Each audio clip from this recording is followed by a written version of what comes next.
Buenos días. Continuamos con el seminario de la locura desde dentro. Y en esta clase, la dedicada a Paul Schreber, número 8, ¿verdad? Vamos a estudiar principalmente el delirio schreberiano. Estamos estudiando con cierto detalle la segunda de las enfermedades de los nervios que él vivió y sufrió. Y hoy lo que he preparado, lo que me gustaría explicaros, y espero poder hacerlo con cierta claridad y sin torpeza, porque el tema lo merece, son 4 puntos, 5, los he llamado así: la génesis del delirio, la lógica del delirio, la resolución de la locura mediante el delirio, la función del delirio y el silogismo de Foville. Bueno, es una forma de llamar yo a algo que después os explicaré. ¿De acuerdo? Entonces, un muy breve recordatorio de dónde nos habíamos quedado en la clase pasada para iniciar sobre suelo firme la presente. Estábamos en la segunda enfermedad de los nervios, la segunda gran crisis, y la enfermedad que lo llevó de nuevo a la clínica del profesor Paul Flechsig y posteriormente al hospital psiquiátrico, al manicomio de Sonnenstein. Por tanto, es el periodo del gran delirio schreberiano, donde él escribe los sucesos memorables. ¿De acuerdo? Todo esto se inicia a raíz de, no digo que sea la causa, ni la causa desencadenante, pero sí está en el contexto del nombramiento de Senat President cuando contaba 51 años de edad. Y a partir de ahí, unos días después, ya sueña con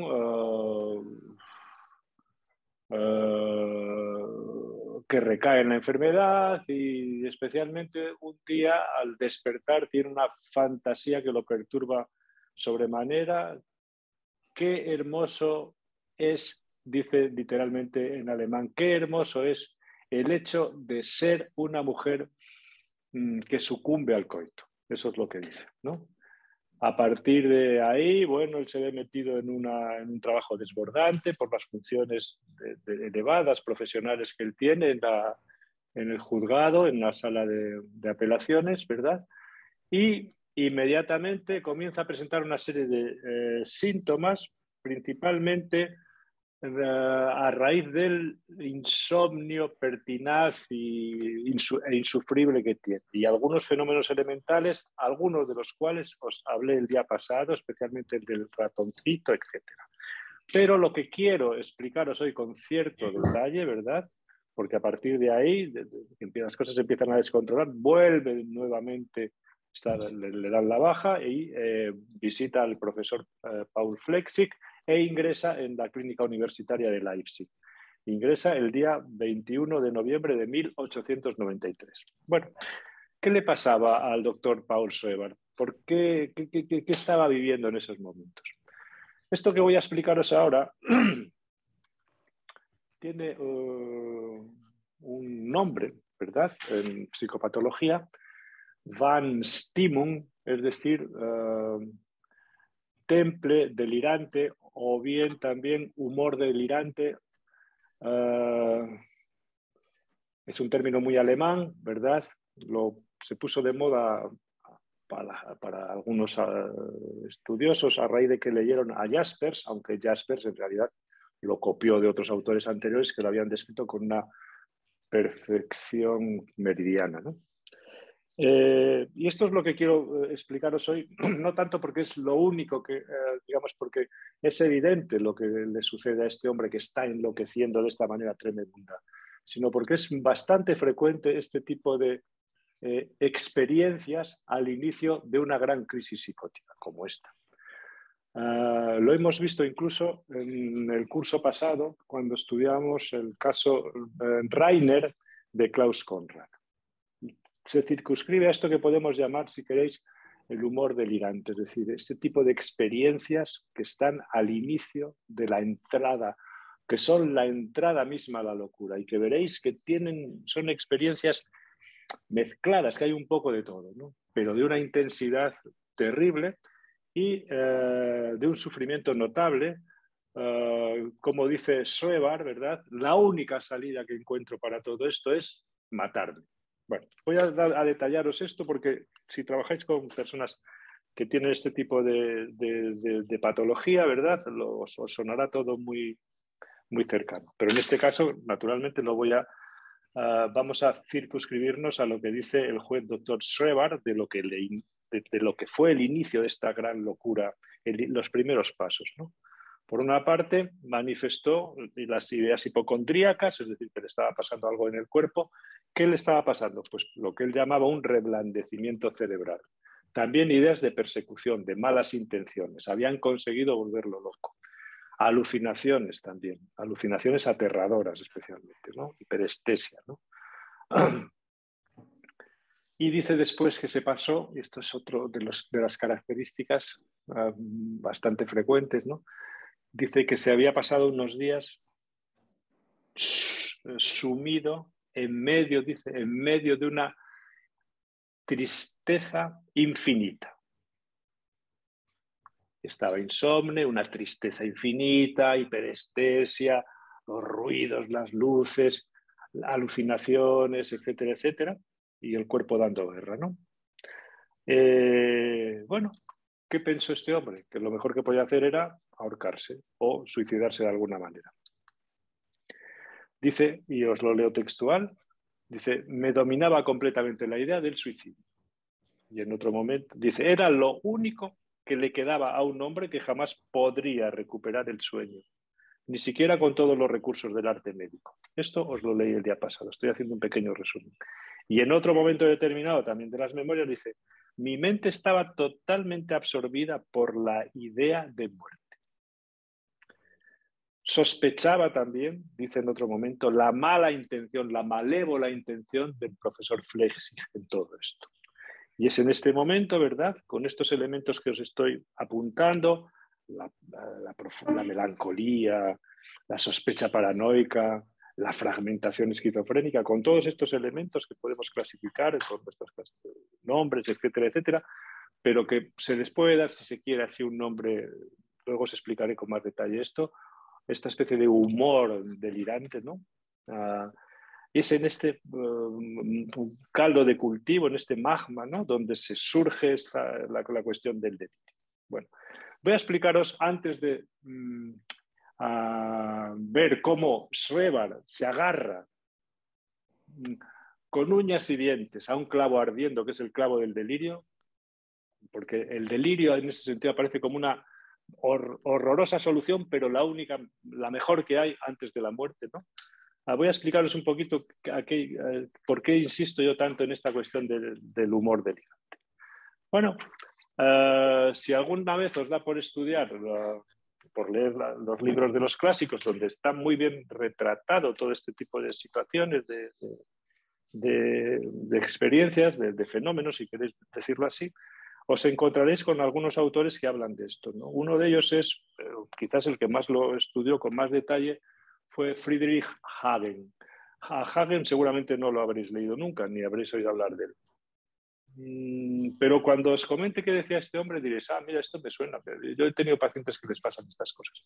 O incluso a algunos de vosotros, si estáis un poco más leídos, diréis, hombre, a mí esto me suena porque Klaus Conrad dice cosas parecidas. Y antes de Conrad, fíjate, también las decía Karl Jaspers. Bueno, lo que voy a leeros ahora de Friedrich Hagen es sobre todo conocido por algunos comentarios espléndidos de Karl Jaspers en la psicopatología general. El caso es que Jaspers, las mejores páginas, a mi manera de ver, de la psicopatología general, no son suyas, sino son de otros autores, naturalmente, porque Jaspers no tenía apenas experiencia clínica, pero era un lector portentoso. Y en este caso leyó lo que tenía que leer y leyó a Hagen, y los mejores párrafos que escribió sobre el nacimiento del delirio o el nacimiento al delirio no son suyos. Y Jasper lo cita un poco como a trasmano, dice que Hagel, sí, dice, pero en realidad lo está copiando literal. ¿Qué dice Hagel, ¿no? Voy a ver si os puedo leer alguna de las cosas. Lo que se pregunta, esto pues, probablemente lo que voy a tratar de cernir ahora con este concepto Van Stimmung, el humor delirante, ¿no? Lo que voy a tratar de cerniros ahora con este concepto, probablemente lo hayáis visto, como decía antes, en muchas ocasiones, pero veréis, ¿no?, cómo podemos pensar un poco qué le está pasando a un loco, a un psicótico, cuando se está metiendo, se puede decir así, en esta especie de agujero negro, ¿no? Y esto, como os decía, suele ser el caldo de cultivo, es decir, del que surge, se puede decir así, la solución delirante. Es decir, si en este caldo de cultivo infernal, digamos, aparece la posibilidad del delirio, el sujeto crea la posibilidad del delirio, el sujeto se agarra ahí y no lo quiere soltar, porque peor, mucho peor que el delirio es esto de lo que estamos hablando ahora. ¿Qué es esto de lo que estamos hablando ahora? Como digo, el humor delirante o el Van Stimmung, ¿no? Hagen dice que lo que sucede al inicio de la locura, ¿verdad?, es de un sufrimiento de una intensidad pues muy grande, ¿no?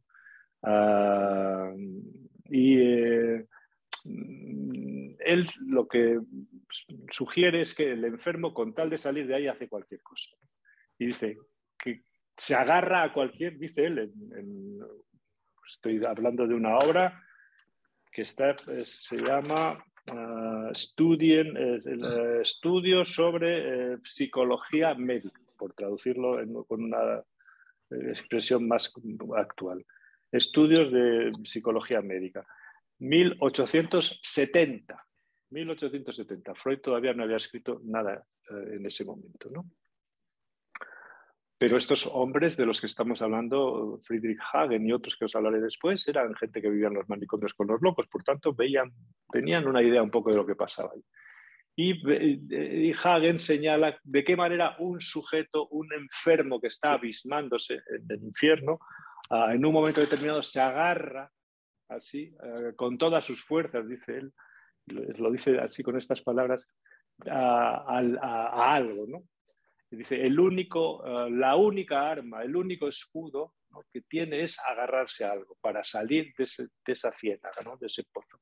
La explicación que él da no tiene desperdicio, ¿no?, porque él trata, para dar esta explicación, de analizar lo que observa e incluso, dice él, de ponerse en la piel del loco, ¿no?, que está viviendo este tormento, ¿no?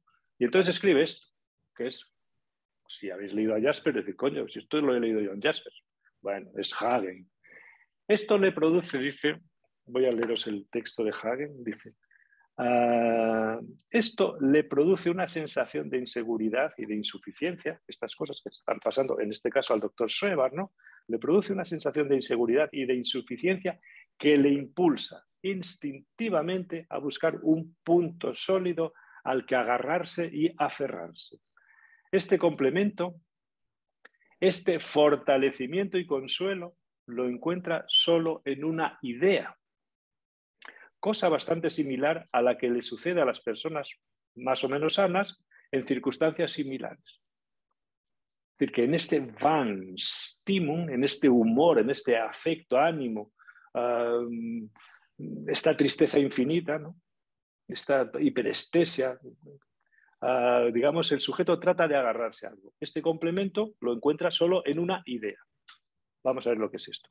En todas las situaciones de la vida en las que nos sentimos agobiados, atemorizados y desamparados, la súbita conciencia de un reconocimiento claro, que en realidad puede ser verdadero o falso, tiene en sí misma un factor tranquilizador. Y el sentimiento suscitado en nosotros por esa situación pierde a menudo gran parte de su fuerza, y usa una expresión latina, caeteris puribus, o puribus, no sé latín, en igualdad de condiciones, viene a decir, ¿no?, por el hecho de que el juicio sobre ella adquiere claridad, así como a la inversa ningún temor es mayor que el de un peligro aún indeterminado. Estamos en la indeterminación completa, es decir, en la angustia paroxística, en el no saber, y de pronto aparece una idea. Y de esa idea es la luz, ¿no? La luz en esa ciénaga. Una idea puede ser verdadera o falsa y te puede llevar a donde te pueda llevar, normalmente no a buen sitio, pero es mejor de lo que teníamos, ¿no? Y esto es un poco lo que plantea este hombre junto con otros autores que habían apuntado un poquito todo esto, ¿no? Porque dice que al loco en esos momentos le parece todo oscuro, insólito, horrible, lo estoy citando textualmente, pero de repente se le aparece algo y dice, a través del delirio que ha concebido como iluminado por un relámpago.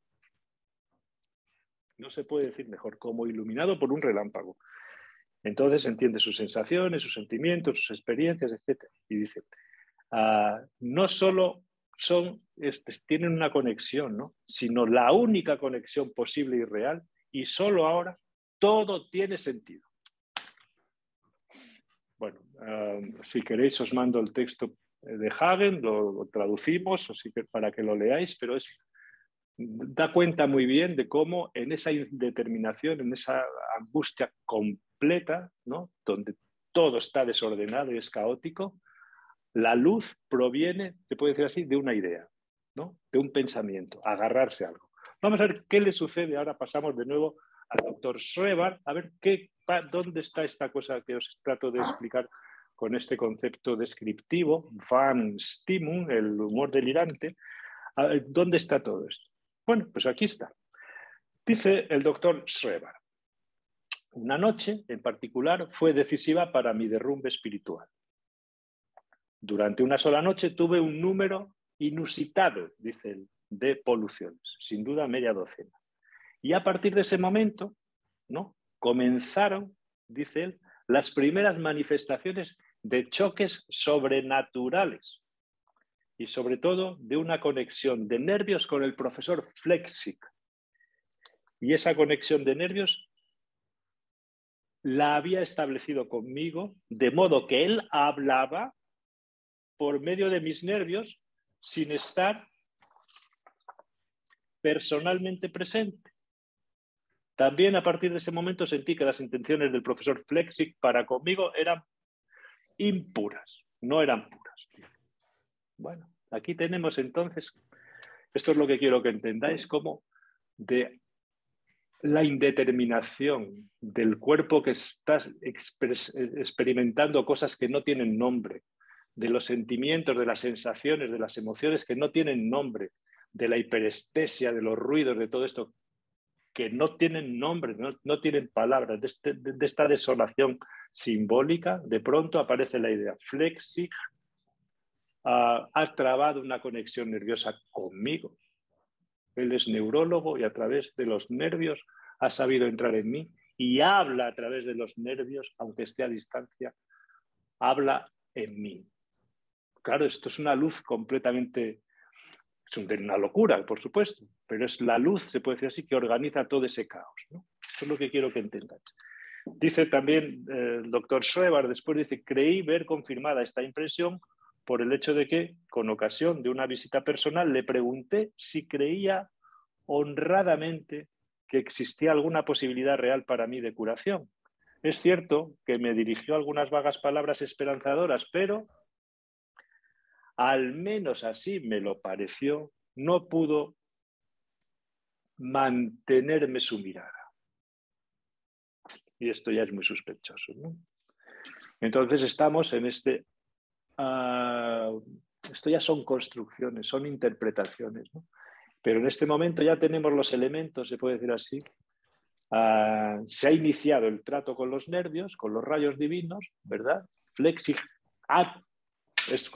es una entrada en la locura muy paranoica, hay de todos los elementos de la psicosis aquí, la melancolía, la esquizofrenia, pero ya hay un otro, es decir, está la mala intención del otro, Y como sucede en la psicosis, Lacan lo dice en el seminario 3, y está clarísimo, lo dice todas las personas que tienen trato con personas de estas características, es el otro siempre el que toma la iniciativa.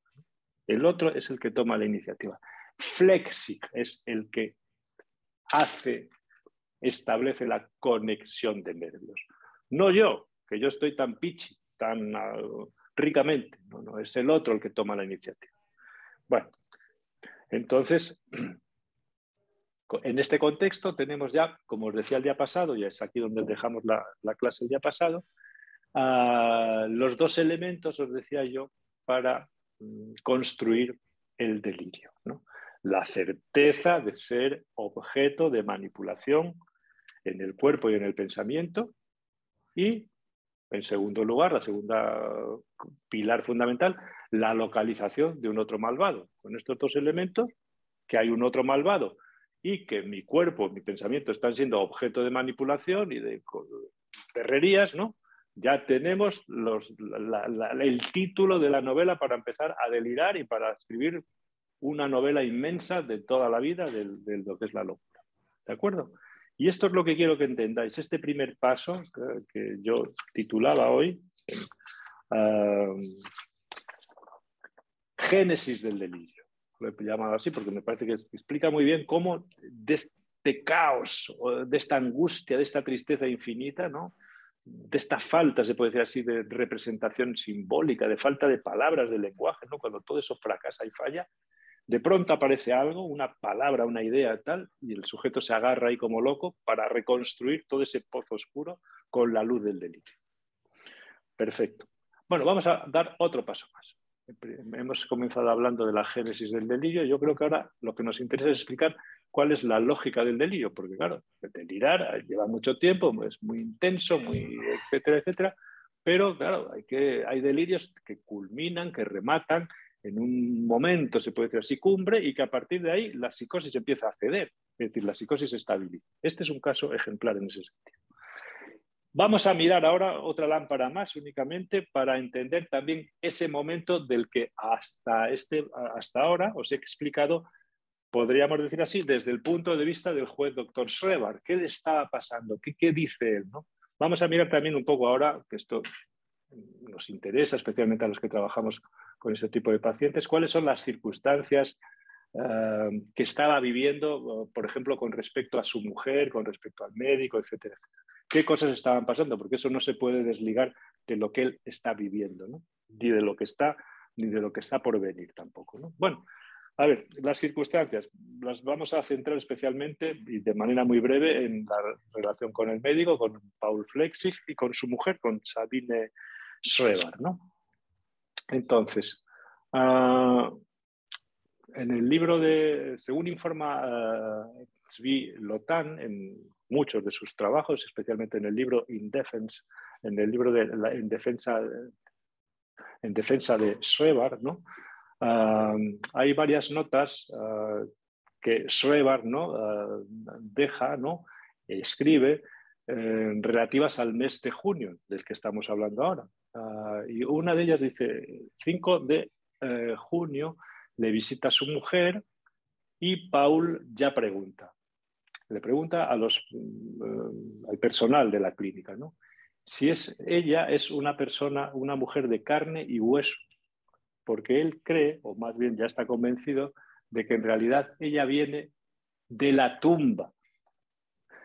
Y también dice que las relaciones con Flechsig son cada vez más tensas y que precisamente esa tensión es la que va a desembocar en el traslado a Sonnenstein, cuando Flechsig se lo quita de encima, ¿no? Bueno, ¿cuáles son, de qué conflictos hay aquí principalmente entre este trío, Schreber, Flechsig y Sabine Schreber, ¿no? Bueno, pues principalmente es una cuestión pues, prosaica, como hay tantas en la vida.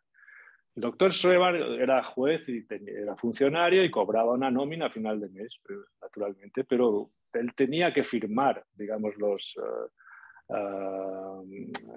cheques, ¿no? Todos los meses para que Sabine fuera y cobrara, ¿no? Pero en un momento determinado, él se negó y ya no quiso firmar. Y ella no podía firmar, no podía recoger el dinero sin el consentimiento del marido. Entonces aquí, a partir de este momento, aconsejada por el padre, por su padre, por el médico, por Flechsig y por el superior el doctor Schreber, que es el doctor Werner, Karl Werner, le dice, mira, hay que incapacitar a este hombre porque no está en su sano juicio y bueno, por lo menos vas a poder gestionarte un poco el dinero y no vas a tener que estar ahí siempre, digamos, peleando por él para que te firme todos los meses, ¿no? Entonces deciden incapacitarlo y ese proceso de incapacitación se inicia el 7 de noviembre de 1894 y se culmina poco después cuando Schreber ya ya ha sido transferido al manicomio de Sonnenstein. Me parece que se declara incapaz ya en noviembre de 1894. Con lo cual, los Sabine al final tiene poder ya para controlar el dinero, lo que hace con todo este tipo de cosas, ¿no? El 14 de noviembre, entonces, el juez es trasladado a Flechsig, se lo quita de encima y comienza el periplo, digamos, hasta llegar a Sonnenstein, pasa una temporadita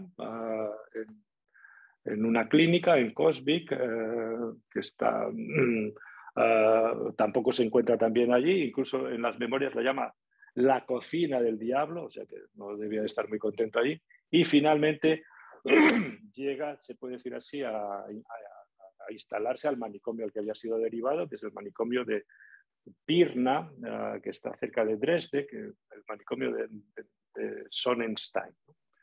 Bueno, ahí tenemos entonces al doctor Schreber ya finalmente trasladado. ¿En qué condiciones llega? Pues llegan unas condiciones, el hombre, deplorables. En el primer informe que escribe su médico, el director del manicomio, Guido Weber, pues claro, describe a un hombre sumido en un estado alucinatorio y delirante en el momento del ingreso, de tal magnitud que, según el informe, dice, se consideraba muerto, que estaba en estado de putrefacción, se figuraba que su cuerpo era objeto de toda suerte de abominables manipulaciones, que lo estaban transformando en mujer y pasaba las horas completamente inmóvil, en un estado que llamamos nosotros de estupor, de perplejidad, y estaba petrificado, ¿no? Y progresivamente el delirio fue adquiriendo, dice Weber, un carácter místico y religioso. Pues no sé, estaba en una continua relación con Dios, oía música celestial, tenía visiones milagrosas, etcétera, etcétera, ¿no? Pero este hombre estaba, como digo, perplejo, petrificado, estuporoso, ¿no? Y estaba en el trato con los otros completamente inaccesible, rechazante y absolutamente encerrado en sí mismo, ¿no? Y por supuesto se negaba a alimentarse. Fijaros el estado de gravedad en el que se encuentra. Las personas que trabajéis en hospitales, etcétera, reconoceréis perfectamente este tipo de situaciones clínicas que obligan naturalmente a un ingreso y que incluso en una unidad de hospitalización hay mucha gente que está así todavía. Ahora con los medicamentos que hay es más fácil manejar un poco mejor este tipo de situaciones. Bueno, más tarde fue saliendo del ensimismamiento y comenzó a relatar algunos de los aspectos que constituyen un poco los pilares de su sistema delirante, al que Weber califica de absolutamente fantástico, ¿no? Bueno, rápidamente da cuenta de que algunas personas que conoció en el pasado están allí, que son algunos de esos que llaman enfermos, falsamente enfermos, y que estaba sufriendo una transformación completa o había sufrido ya una transformación completa. También tenía una reivindicación que hacer porque exigía que se restaurase la paz de Dios, la paz divina, la Gottesfreude, y estaba completamente sumido en lo que Weber llama un delirio alucinatorio. Era un nombre casi popular una categoría precrepeliniana que después prácticamente desaparecería, pero es una especie de delirio alucinatorio. ¿Qué decía nuestro juez Paul Schreber, ¿no? ¿Qué dicen las memorias? ¿Qué escribió, no? Durante el primer año de mi internación en Sonnenstein, dice, los milagros, fijaros, eran de carácter tan inquietante, que constantemente estaba preocupado por mi vida, por mi salud o por mi razón. La cosa es que no estaba pasando nada bien el hombre. Tan preocupante, nunca, tan inquietante, ¿no? Pero, bueno, las cosas van avanzando naturalmente. Y llega un momento, y ahora esto quiero que lo entendáis especialmente, porque de este estado en el que él se encuentra, petrificado, objeto de miles de milagros, de manipulaciones, de perrerías, etcétera, etcétera, bueno, él va haciendo, se puede decir así, su trabajo, su delirio, que ese es el trabajo que tiene que hacer. Y llega un momento, y esto es lo que quiero explicaros bien, que se produce un cambio de posición subjetiva, por llamarlo de esta manera. Naturalmente, para delirar este hombre, ha comenzado ya a ayudarse de lo que es el bolígrafo y el papel, es decir, ha empezado a escribir. Se puede decir, este es un delirio que está muy ayudado, muy asistido por la escritura. Y voy ahora, a raíz de una pregunta que me hacía, creo que Carmen, la profesora Carmen, el día pasado, ¿cómo están construidos los hechos dignos de ser recordados o los sucesos memorables, como lo queráis traducir? Bueno, voy a explicaros un poquito este asunto, porque no están escritos tal como aparecen en el orden lineal del libro. Es un libro muy pensado, ¿no? Naturalmente, Schreber comenzó escribiendo, tomando pequeñas notas, etcétera, etcétera, pero a la larga esto mereció, se puede decir así, una redacción más trabajada y darle un orden más concreto, ¿no? Entonces, hay un prefacio, ¿verdad? Tiene 22 capítulos. Hay un prefacio, que es un prefacio y la carta abierta al profesor Flechsig. Y dos amplias series de complementos. Los complementos, pues, los informes periciales y el texto sobre bajo qué condiciones alguien contra su voluntad puede estar encerrado. El orden lógico que le dio Paul Schreber a su libro no se corresponde, como digo, con la cronología en la que fueron redactadas estas páginas, ¿no? Ni las distintas partes. Y conviene hacer en ese sentido, algunas observaciones, ¿no? Hay, digamos, entre 1895, es decir, poco después del ingreso en Sonnenstein, hasta 1903, es el periodo que abarca la planificación, la redacción y la publicación de las Denkbürdigkeiten, ¿no? Esos años, 1895-1903. Es decir, que es una obra muy trabajada, ¿no? Por una parte, o en primer lugar, a medida que Schreber edificaba el delirio, conseguía modular la relación con su otro malvado, con Flechsig y con Dios. Y esa modulación rebajó mucho el horror de las manifestaciones xenopáticas, intrusivas, de las que en todo momento era objeto, es decir, lo que él llamaba los milagros divinos, ¿no? En segundo lugar, tanto los lectores potenciales como que podrían leer esas obras como los objetivos de la publicación se fueron renovando, ¿no? A medida que la redacción fue cogiendo cuerpo, ¿no? No era al principio lo mismo que después. En un principio parece ser que lo que animó a Paul Schreber a escribir era sobre todo el anhelo de convencer a los médicos y a sus colegas, a los jueces, de que su estado era del todo compatible con el desempeño de sus responsabilidades profesionales y personales. Es decir, es una respuesta, por así decir, a la incapacitación. Este hombre no está en su sano juicio como para poder disponer de sus bienes, administrar su dinero. Es decir, no está en condiciones de trabajar porque había sido jubilado, etcétera, etcétera. Entonces él responde, digamos, con sus sucesos memorables.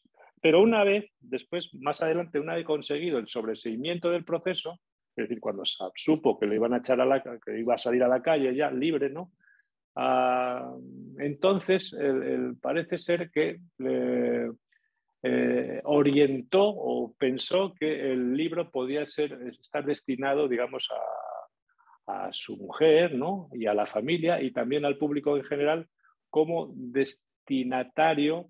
destinatarios principales de esos escritos. A su mujer para convencer, para que viera un poco lo que le estaba pasando, sus vicisitudes personales, a su familia, porque claro, para él esta enfermedad de nervios, como él decía, en realidad era una relación con Dios, era una cuestión muy religiosa y muy elevada, ¿no? No era lo que llamamos nosotros que tiene esquizofrenia, no, es un tipo de experiencias muy elevadas y muy religiosas, ¿no? A toda la cuestión de la feminización, etc. Bueno, esto lo digo para centrar un poco cómo este delirio es un delirio que está asistido, se puede decir así, por la escritura, como tantos otros, naturalmente. Entonces, el cambio de posición subjetiva. ¿Qué quiero decir con este nombre que os resultará probablemente ya familiar, ¿no? Bueno, tenemos si queréis usarlo con vuestras palabras, dos actitudes. Uno puede estar en contra de algo o a favor de algo. Pues es que yo tengo unos pensamientos que me hacen mucho daño. Puedo estar muy en contra de ellos, estar encabronado, o puedo decir, mira, me da igual, pero los tomo de otra manera. Es otra posición distinta, ¿no? Bueno. Vamos a ver, porque en estas cosas tan simples es como se juega, se puede decir así, en la estabilidad de una persona. Cambio de posición, como digo. Una posición subjetiva que se consolidó, que cuajó, que sobrevino a finales de 1894 y principios de 1895, una posición según la cual, ¿verdad? Schreber se había mantenido en una lucha a brazo partido, en una titanomaquia, dice uno de los traductores al castellano de Schreber, el alcalde, ¿no? Que tradujo para esta obra para la editorial Carlos Lolé, ¿no? Una titanomaquia, la lucha entre dos titanes, Dios y él mismo. Y en esa lucha es porque Schreber rechaza el ignominioso imperativo de ser mudado en mujer. Él está en contra, se opone con toda su fuerza. Él no quiere que lo conviertan en mujer para lo que sea, ¿no? Entonces, hay ahí un acoso y derribo por parte del perseguidor para convertirlo en mujer. Es en ese sentido un delirio de persecución, en el sentido clásico del término. Se le está persiguiendo, acosando, etcétera, etcétera, para fastidiarlo, ¿no? Etcétera, etcétera. Entonces, él rechaza ese ignominioso destino, ¿no? Y ese imperativo, ¿no? De convertirse en mujer. Pero en un momento determinado, ya cuando el delirio va, digamos, cogiendo forma, se produce una basculación, ¿no? Y ese momento de basculación, Freud lo capta muy bien en el libro de Sucesos Memorables y le da un nombre que no está en el libro, ¿no? Pero sí la idea, ¿no? Y él, en un momento determinado, el doctor Schreber, ¿no? Ya no está en contra completamente de esa mudanza en mujer, sino que accede a una reconciliación con el perseguidor, bueno, porque esa lucha sin cuartel hay que darle otro destino. Y ese destino es Freud usa la palabra Versöhnung, reconciliación, que no está en los sucesos memorables, pero es muy gráfica porque indica que hay una especie de acuerdo entre los contendientes, entre los dos titanes, Dios y el doctor Schreber, ¿no? Dios Flexig y el doctor Schreber, ¿no? Y se llega a una especie de reconciliación, donde, bueno, él accede al sacrificio, ¿verdad?, de mudarse en mujer que le exige el otro del goce, ¿no?, por así decirlo, ¿no? Entonces, en ese momento, ¿verdad?, hay un cambio de posición, ya no está en contra, sino que accede, ¿verdad? Y él lo dice con unas palabras muy elegantes, bueno, a lo que el destino me otorgue, ¿no?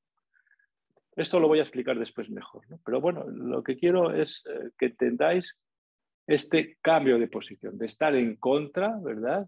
Y por tanto recibiendo la persecución, los milagros, el hostigamiento continuo, ¿no? A estar, digamos, a acceder, y de pronto todo se equilibra de otra manera. Es como en el juego del ajedrez, depende de cómo estén repartidas las piezas, pero haces un movimiento solamente en una pieza y de pronto todo se ha tranquilizado. Ya no hay un jaque mate, sino que incluso hay una cierta calma, ¿no?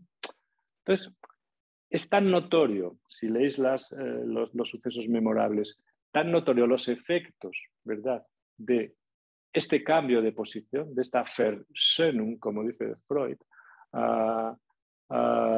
que inmediatamente el doctor Schreber comienza a mejorar, y es una mejoría que está recogida en los informes del psiquiatra y que la que el mismo Schreber se hace con las memorias.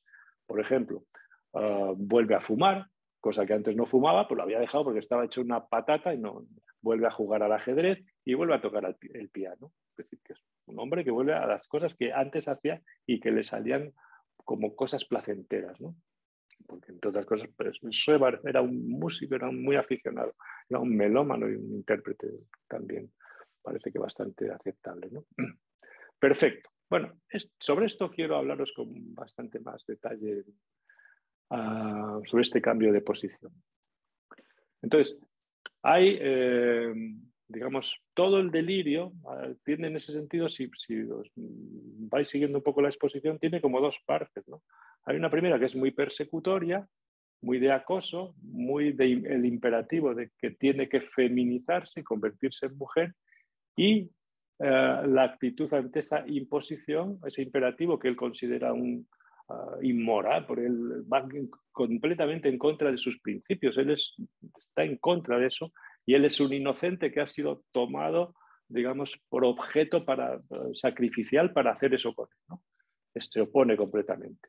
Pero en un momento determinado hay, digamos, una aceptación, por así decirlo, ¿no? Y si ya comienza a hacerse a la idea de, dice él, ser transformado en mujer. ¿Para qué? Pues, y él dice, con vistas a ser fecundado por rayos divinos para procrear una nueva raza. Es decir, que aquí tenemos, si tratáis con psicóticos, con locos, ¿verdad? Veis rápidamente que aparece cuando estás hablando y de pronto aparece algo, se puede decir así, una utilidad. Al delirio de persecución, de pronto tiene como una salida útil, ¿no? Dices, hostia, este tío igual se salva y todo, ¿no? Es decir, que aparece una misión, una especie de destino que va a afectar a todo el universo y en el que él va a participar. Y algunas de esas misiones, pues, ocasionan una cierta estabilización. No, hay otras que no, porque si se trata de destruir el planeta, pues tenemos una serie de pruebas con los pacientes que buscan ese destino, claro. Pero en este caso, más bien punto uno, se me quiere transformar en mujer, cosa a la que me opongo. Punto dos, bueno, pero es para procrear una nueva raza de hombres schreberianos. Pero bueno, esto es otra cosa. Y la otra pieza que falta de explicar en este asunto es, no tanto accedo a esto porque Dios me lo exija, el otro malvado, el malvado me lo exija, sino porque por encima de Dios está el orden del universo. Entonces, yo a Dios no le doy la razón, pero al orden del universo sí. Entonces accedo, ¿no? Entonces, una especie, el orden del universo es una invención del delirio schreberiano, que es una especie de función paterna mediadora, ¿no? Por decirlo así. Es una especie de juega un buen papel en todo esto, ¿no? Entonces, este es si queréis decirlo en términos clínicos, hay una fase inicial de toda esta locura de cariz persecutorio que es muy característicamente esquizofrénico-paranoica, ¿no? Que con todo el estupor inicial, etcétera, etcétera, que poco a poco se va iluminando con el delirio y que llega a este momento a través de lo que Freud llama, y también hay algunos autores como Robert Gaup, Wahnsbildungsarbeit, el trabajo de crear, de formar un delirio, ¿no? Que es a lo único que se dedican los locos, ¿no? Que deliran, a hacer un buen delirio que les iba para algo, ¿no? Entonces, a partir de ahí comienza, se puede decir así, una nueva fase en la vida de este hombre y en la locura de este hombre. Y es ahí cuando las memorias, lo que está escribiendo, tienen un papel importante. Primero habían sido notas, pequeños apuntes en los que plasmaba sus vivencias y glosaba ciertas certezas, sobre todo la certeza persecutoria, y a partir de 1897 ya es un diario más detallado de lo que es su extraordinaria y única experiencia, porque eso solo lo ha podido vivir un hombre único como ha sido él, ¿no? Con todo ese material, digamos, él después, hacia 1900, le da la redacción definitiva, añadiendo y modificando, etcétera, etcétera, hasta, digamos, conseguir la obra final, que es la que entrega al editor, y con excepción de uno de los capítulos, ¿verdad? Que la familia y todos le insisten, esto no lo publiques porque son cosas muy de la familia que no, y ese capítulo está eliminado, ¿no? El capítulo 3, me parece. Bueno, entonces, ahí hay un cambio, se puede decir así en este momento, con este cambio de posición, ¿verdad? Un cambio que se traduce en una mejoría evidente y que el propio Schreber, ¿verdad?, comenta, e incluso Weber comenta. Por ejemplo, en uno de los informes de Guido Weber, dice, actualmente, según él, estos epifenómenos de carácter amenazador han desaparecido hace ya tiempo. En cambio, ocupa el primer plano su feminización, proceso evolutivo que se producirá en decenas de años, si no en siglos. Este es un delirio muy bien hecho, ¿no? Muy bien hecho. Porque, ¿qué teníamos al inicio de la psicosis? La inminencia, el estado de angustia superlativa, el ya, el todo, ¿no? De una angustia infinita, todo eran instantes, ¿no? Instantes sin nombre, ¿no? ¿Qué tenemos ahora? Tenemos una misión, tenemos todo un repertorio simbólico de palabras, nombres, toda la creación del delirio, un destino, hacia dónde vamos, ¿no? Y una invención gloriosa que es la asíntota delirante, que es, bueno, todo esto no es para mañana, no es para ahora, porque si fuera para ahora sería la angustia completa, lo inminente es la angustia, ¿no? Sino, vete a saber, dentro de un tiempo, ¿no? Para mañana, para dentro de un siglo. Bueno, es decir, que al sujeto no se siente asediado ni acosado ya por nada que sea de índole inminente, ¿no? Entonces, bueno, tenemos aquí todas estas, en el fondo, experiencias amenazantes que van dando paso a esta feminización. Y aquí viene un punto también que es muy importante de cara a entender lo que es la lógica del delirio, ¿no? En la lectura que hace Guido Weber del delirio del doctor Schreber, ¿verdad? Él considera, y os lo voy a leer para que lo entendáis cómo lo plantea él, considera algo que probablemente esté equivocado, ¿no? Y estamos hablando del médico con el que comía habitualmente y del que dependía, se puede decir así, porque era su médico, ¿no? Pero vamos a leer, voy a leerlo para que vosotros mismos os deis cuenta. El delirio, según lo explica Guido Weber, el doctor Guido Weber. Hay dos temas esenciales en el delirio de Paul Schreber. Y entonces cito a lo que dice su médico. El señor doctor Schreber está bajo el dominio de un delirio. Se considera llamado a redimir el mundo. Se considera llamado a redimir el mundo y llamado a devolverle la beatitud perdida. No obstante, no podrá hacerlo a menos que se transforme en mujer. En esta frase ya se entiende que lo primero es redimir el mundo y lo segundo es transformarse en mujer. Bueno. No obstante, no podrá hacerlo a menos que se transforme de hombre a mujer. Sobre el tema de la metamorfosis sexual, el enfermo delira y se figura que es objeto de continuos milagros divinos.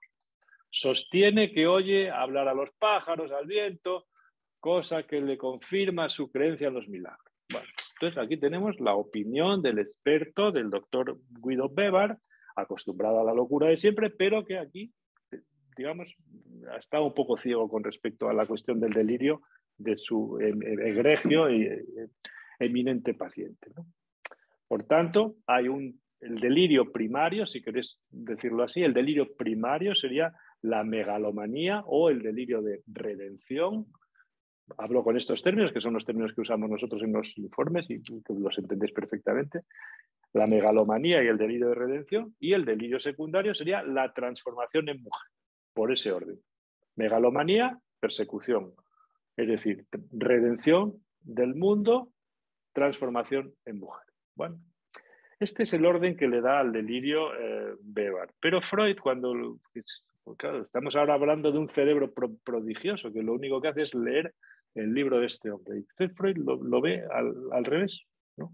En la lectura que hace de las Denkbürdigkeiten, lo que dice es justamente lo contrario. Y este reordenamiento del delirio schrödingeriano, yo creo que a partir de este reordenamiento es lo que le permite hacer una interpretación del delirio de tal alcance y trascendencia como él hace. Porque si lo hubiera leído como lo lee Weber, nos hubiéramos perdido esta... Pero no, él lo lee al revés. ¿A dónde voy con todo esto? Lo primero que quiero deciros es que, como veis, no se ha hablado hasta ahora de ninguna teoría explicativa de nada, porque las teorías todas pasarán. Sino de lo que estamos hablando es de cómo entender y ordenar los hechos clínicos, es decir, las experiencias. Fijaros cómo hemos podido pasar de lo que es la negrura melancólica, la tristeza infinita, el descontrol, el caos inicial de la psicosis, el sinnombre de las cosas, ¿no? A de pronto la conexión de nervios, es decir, un nombre que da pie, se puede decir así, a todo un delirio, ¿no? Es decir, esto está explicado por el autor que os mencionaba antes, Hahn. No hemos dado ninguna explicación. Simplemente hemos tratado de traducir las experiencias subjetivas y darles un orden. Y aquí estamos haciendo lo mismo, ¿no? Y Freud hace lo primero, dice Freud, no es la megalomanía, la redención, el papel glorioso que va a transformar el mundo. No. Lo que está claro es que lo primero en esta locura de este hombre es un delirio de persecución. Es decir, que la persecución consiste en que, por encima de todo, Dios quiere su transformación en mujer contra su voluntad. Por tanto, es un delirio de persecución. Y más tarde, dice Freud, se añade el delirio de redención universal. Esto es muy importante, pues, insisto, ¿no? Voy a leer a Freud ahora, entonces, cómo lo plantea él en su escrito sobre el juez Schröder, ¿no? Nos enteramos de que la mudanza en mujer, emasculación, fue el delirio primario juzgado al comienzo como un acto de grave daño y de persecución y que solo secundariamente entró en relación con el papel redentor. Solo secundariamente entró en relación con el papel redentor. Un delirio de persecución sexual, dice más adelante, se transformó en el paciente con posterioridad en el delirio religioso de grandeza. E inicialmente hacía el papel de perseguidor el médico que lo trataba, el profesor Flexi, y más tarde Dios ocupó ese lugar. Bueno, creo haber enfatizado suficiente para los términos, las posiciones, los temas, como para darle... Para rematar un poco esta cuestión, aunque deje cosas pendientes, la retomo el día siguiente, pero sí que me interesa hacer un comentario sobre este cambio de posición, sobre esto que Freud llama, y usa este término, Versöhnung, es decir, reconciliación. Reconciliación entre el perseguido y el perseguidor, entre el doctor Schröder y Dios mismo, ¿no? Bueno, ¿cómo lo plantea el doctor Schröder? ¿Cómo lo dice esto? No usa ese término y cuando lees el texto de las memorias es como una especie de reconciliación, pero a regañadientes. Él, como si no le quedara más remedio. Vamos a ver cómo lo dice. Dice en las memorias, pero ahora tuve la absoluta conciencia de que el orden cósmico, el orden del cosmos, ¿no?, me exigía imperiosamente la evitación tanto si me agradaba como si no. Fijaros, como si me agradaba. Y que, por tanto, y fijaros cómo lo dice por motivos racionales. Bueno, además dice por motivos de doble razón, ¿no? Por motivos racionales, no me quedaba ninguna otra solución que la de hacerme a la idea de transformarme en mujer. Esto es como lo explica él, ¿no? No me quedaba más remedio que la idea de transformarme en mujer. Incluso él en alemán lo explica con un término que está sacado de la palabra amigo, Freund, dice, no me quedó más remedio que amigarme un poco con esa idea. Como diciendo, joder, a mí tuve que hacerlo un poco a regañadientes, pero lo hizo. Entonces Freud lo capta esto muy bien, le da el énfasis este de la reconciliación, porque el efecto es el de la reconciliación. Perfecto. Entonces, una cosa más, para no robar tiempo a la supervisión, ¿cómo se engarza entonces la persecución inicial con la misión en este término, en esta reconciliación? Entonces, Freud le da mucha importancia a esta secuencia delirante y considera que el punto, se puede decir así, culminante de esa variación de posición subjetiva, de estar perseguido a tener una misión y, por tanto, a empezar a restablecerse, hasta estar mejor él, ¿no?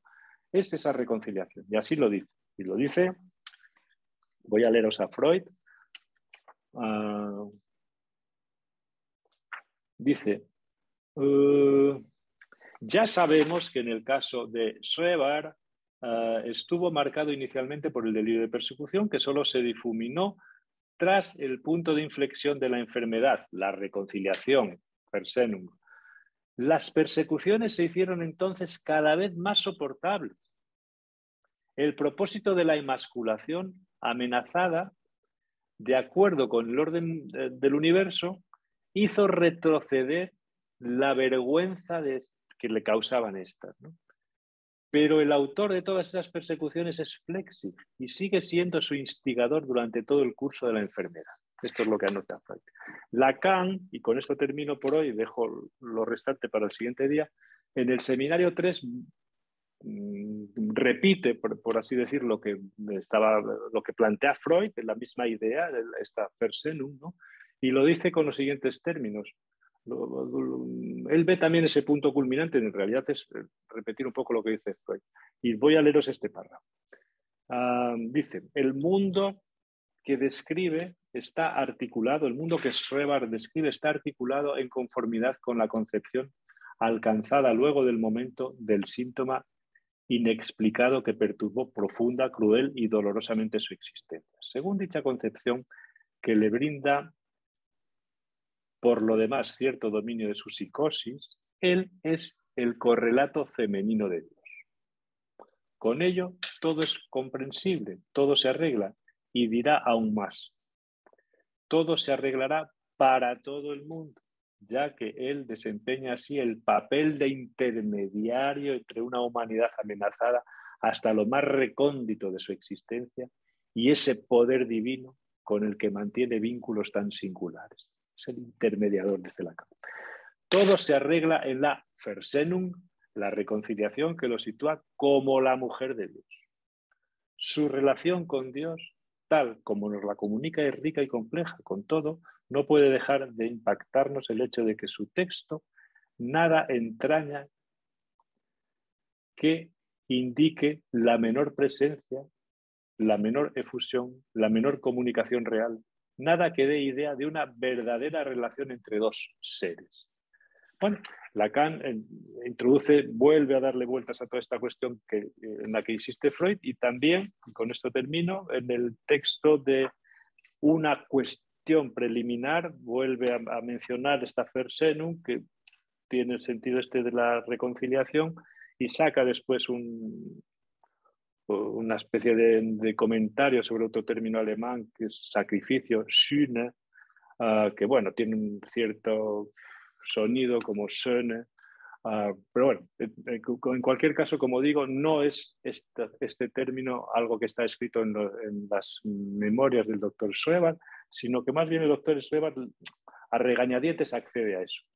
Y el efecto es la reconciliación, naturalmente. Pero no es una reconciliación, digamos, tan querida como... No, no, hay una cierta... No me queda más remedio que... ¿De acuerdo?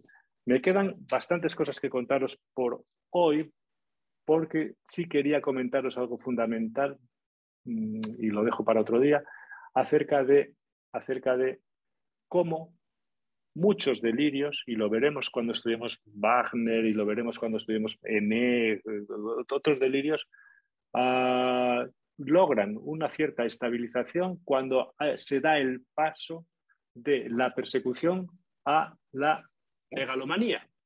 Esto es en términos psicopatológicos. Vamos a ponerlos en términos más clínicos, ¿verdad? En términos de cuando se da el paso de ser objeto de las perrerías del otro, es decir, objeto de goce del otro, a ser el agente de una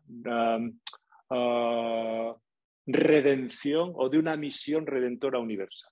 Cuando se da este paso, muchas locuras empiezan a estabilizarse y el sujeto sigue con su locura, pero ya no está acosado, sino más bien que tiene algo que hacer. Y algo, naturalmente, de una trascendencia mundial o cósmica.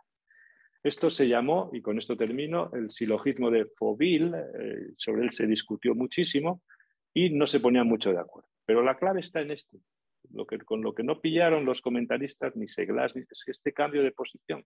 Porque no es lo mismo ser pasivo, estar en una posición pasiva, que en una posición activa. No es lo mismo estar acosado que tener un destino enorme, prodigioso, al que dedicarse en cuerpo y alma. En fin, los efectos, se puede decir así, sobre la vida del sujeto son muy distintos en el primer caso y en el segundo. Creo que esto es lo que se puede observar, y con esto termino, en el caso del doctor Schreber y en esa mejoría que le lleva a redactar finalmente las memorias, llevar a los tribunales su caso, y los tribunales dictar que tienen que ponerlo de patitas en la calle y se va a vivir con su mujer y con su hijo. ¿De acuerdo? Por hoy lo vamos a dejar aquí y vamos a continuar el próximo día en estos términos de la relación entre la persecución y la megalomanía, o el ser objeto de goce del otro, o el agente de una, digamos, felicidad universal, casi en los términos de M. ¿De acuerdo?